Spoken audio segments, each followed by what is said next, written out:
I'm Pastor Troy Martinez of Rebuilding Every City Around Peace, Las Vegas.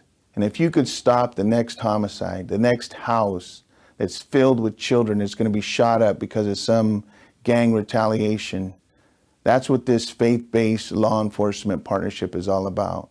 Being on call 24 hours a day when our law enforcement officers need us to break that cycle of violence and death.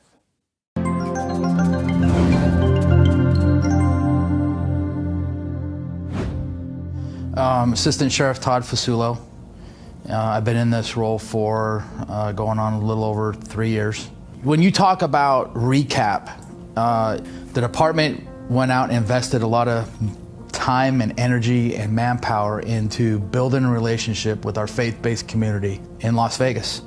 And we brought in people at the national level to come in and teach us how do we utilize and capitalize on the faith-based community when we have a significant crime-related incident where a loss of life has occurred, or maybe we didn't lose the life, but we had a shooting. And how do we provide intervention immediately so that we don't have somebody else getting killed or injured the next few days? And that's where recap came about. But we went a step further and we actually put policy to it. We put procedure to it. Every one of our captains out in our stations now understand what the recap process is, how to utilize it, and what the benefits are that come from it. It's an expectation now that we utilize the recap process.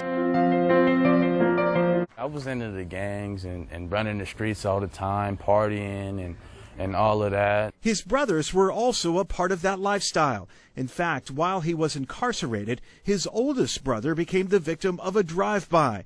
Now, more than 8 months later, he is still recovering at UMC from a gunshot wound to the head. The same night that my son was shot, they showed up and, I was looking like, wow, I just asked God, can you please send me somebody to talk to? I need to talk. Like a miracle, Candida says Pastor John Ponder and Pastor Troy Martinez arrived to lend assistance.